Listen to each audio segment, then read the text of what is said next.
मुख्यमंत्र्यांच्या लाडक्या बहिणी खूप खुश आहेत तुमच्यासाठी, तुम्ही जे केलं. मुख्यमंत्री साहेबांनी मला सांगितलं जा चौकशी करा त्यांची कशी, त्यांना कुठल्याही त्यांच्या ट्रीटमेंटमध्ये काही कमी नाही पडलं पाहिजे. शेवटी आपले पोलीस आहेत, संरक्षण करते आहेत, त्यांची काळजी घ्या आणि आम्ही सर्वजण तुमच्या पाठीमागे आहोत. त्या बाबतीत कोणी जरी काय विरोधी पक्षवाले जरी बोलत असतील तरी आमची पूर्ण शिवसेना पक्ष तुमच्या पाठीमागे आहे. तुम्हाला जर गोळी मारली असेल तुमच्यावर तर तुम्ही त्याचं प्रत्युत्तर दिलेलं आहे. काही मनोधैर्य खचून देऊ नका. पूर्ण शिवसेना पक्ष तुमच्या बरोबर आहे. एकनाथ शिंदे साहेबांनी सांगितलं जा कुठेही त्यांच्या ट्रीटमेंटमध्ये कमतरता भासली नाही पाहिजे. पूर्णपणे आमचा शिवसेना पक्ष तुमच्या सोबत आहे.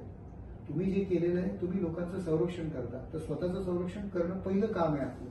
ते तुम्ही केलेलं आहे. त्याला निसर्गाने न्याय दिलेला आहे. करावं तसं भरावं. त्याला जे काय झालेलं आहे त्यांनी जे वाईट काम केलेलं त्याला देवाने शिक्षा दिली. पण तुमच्या पाठीमागे आम्ही पूर्णपणे आहोत. अख्खी शिवसेना पक्ष तुमच्या पाठीमागे. आणि साहेब खूप धन्यवाद, कारण तुमच्यामुळे आम्ही सर्व महिला सुरक्षित आहोत असं आम्हाला वाटतंय. आणि तुम्ही आज जे काही केलं ते खरोखर आम्ही सर्व महाराष्ट्रातल्या सर्व महिला तुमचे खूप आभार मानतो.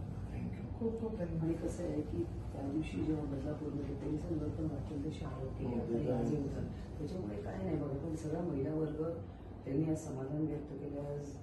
आणि खरंच म्हणजे तुम्ही स्वतःची काळजी घेतली ते महत्वाचं आहे. We are all with you. आम्ही सर्व महिला तुमच्या पाठीशी. काळजी घ्या आणि टेन्शन घेऊ. आपण नंतर भेटू. लवकर बरे. लवकर बरे व्हा.